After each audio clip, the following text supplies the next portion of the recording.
तंत्र, सूत्र, विधि 4, या जब श्वास पूरी तरह बाहर गई है और स्वयं ठहरी है, या पूरी तरह भीतर आई है और ठहरी है, ऐसे जागतिक विराम के क्षण में व्यक्ति का क्षुद्र अहंकार विसर्जित हो जाता है।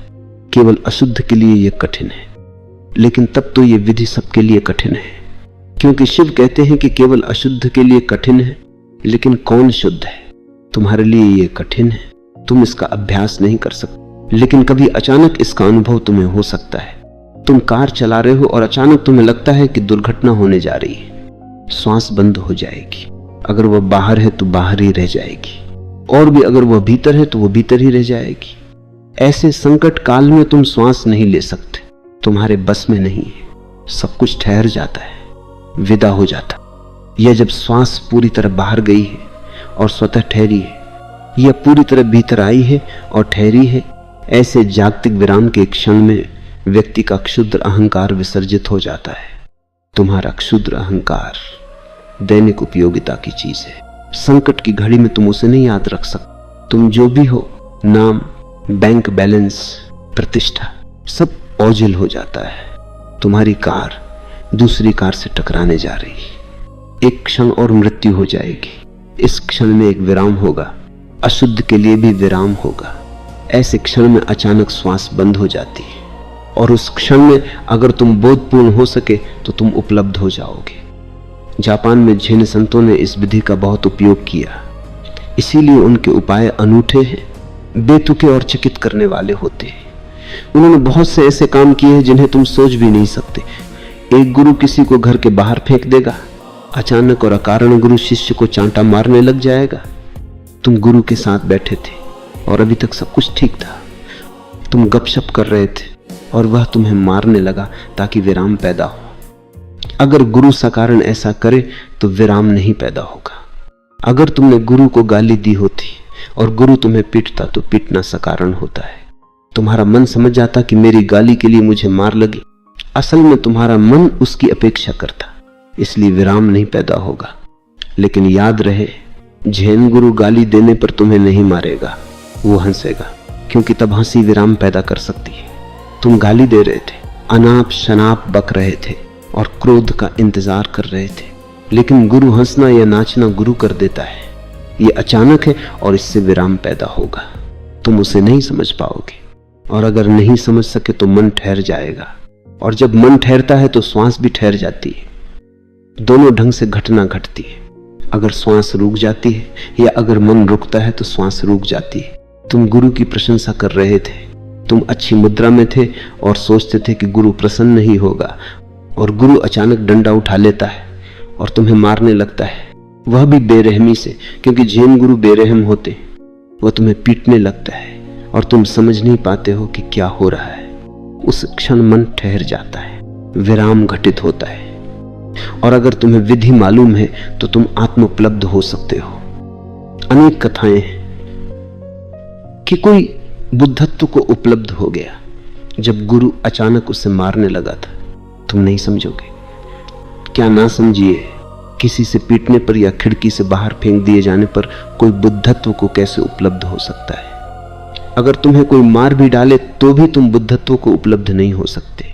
लेकिन अगर इस विधि को तुम समझते हो तो इस तरह की घटनाओं को समझना आसान होगा। पश्चिम में पिछले 30-40 वर्षों के दरमियान झेन बहुत फैला है, फैशन की तरह। लेकिन जब तक वे इस विधि को नहीं जानेंगे वे झेन को नहीं समझ सकते। वो इसका अनुकरण कर सकते हैं, लेकिन अनुकरण किसी काम का नहीं होता है, बल्कि वो खतरनाक है। ये चीज अनुकरण करने की नहीं है। समूची झेन विधि शिव की चौथी विधि पर आधारित है। लेकिन कैसे? दुर्भाग्य के अब हमें जापान से झेन का आयात करना होगा, क्योंकि हमने पूरी परंपरा खो दी है, हम उसे नहीं जानते। शिव इस विधि के बेजोड़ विशेषज्ञ थे। जब वे अपनी बारात लेकर देवी को ब्याहने पहुंचे थे, समूचे नगर ने विराम अनुभव किया होगा। देवी के पिता अपनी बेटी को इस हिप्पी के साथ ब्याहने को बिल्कुल राजी नहीं थे। शिव मौलिक हिप्पी थे, देवी के पिता उनके बिल्कुल खिलाफ थे। कोई भी पिता ऐसे विवाह की अनुमति नहीं दे सकता है, इसलिए हम देवी के पिता के खिलाफ कुछ नहीं कह सकते। कौन पिता शिव से विवाह की अनुमति देगा? और तब देवी हट कर बैठी। और उन्हें अनिच्छा से खेदपूर्वक अनुमति देनी पड़ी। और फिर बारात आई। कहा जाता है कि शिव और उनकी बारात देखकर लोग भागने लगे। समूची बारात मानो LSD, मारिजुआना, भांग और गांजा जैसी चीजें खाकर आए थे। लोग नशे में चूर थे। सच तो यह है कि LSD और मारिजुआना आरंभिक चीजें हैं।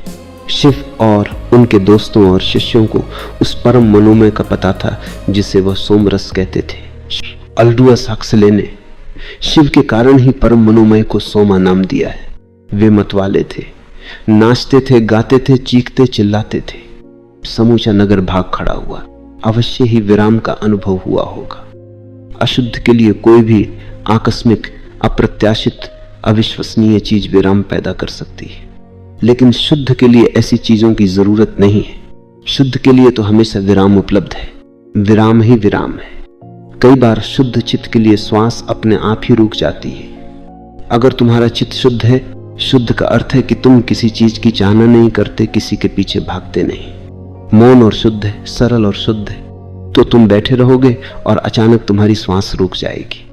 याद रखो कि मन की गति के लिए श्वास की गति आवश्यक है। मन के तेज चलने के लिए श्वास का तेज चलना आवश्यक है। यही कारण है कि जब तुम क्रोध में होते हो तो तुम्हारी श्वास तेज चलती है। और यही कारण है कि आयुर्वेद में कहा गया है कि मैथुन अतिशय होगा तो तुम्हारी आयु कम हो जाएगी। आयुर्वेद श्वास से आयु का हिसाब रखता है। अगर तुम्हारी श्वास क्रिया बहुत तीव्र है तो तुम चिरायु नहीं हो सकते।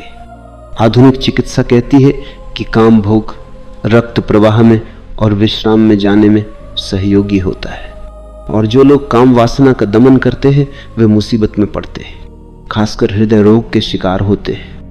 आधुनिक चिकित्सा ठीक कहती।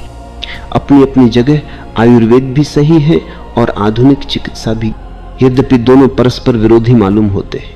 आयुर्वेद का आविष्कार आज से 5000 साल पहले हुआ था। तब आदमी काफी श्रम करता था, जीवन ही श्रम था, इसलिए विश्राम की जरूरत नहीं थी और रक्त प्रवाह के लिए कृत्रिम उपायों की भी जरूरत नहीं थी। लेकिन अब जिन लोगों को बहुत शारीरिक श्रम नहीं करना पड़ता, उनके लिए काम भोग ही श्रम है। इसलिए आधुनिक आदमी के बाबत आधुनिक चिकित्सा सही है। वह शारीरिक श्रम नहीं करता है, उनके लिए काम भोग श्रम है।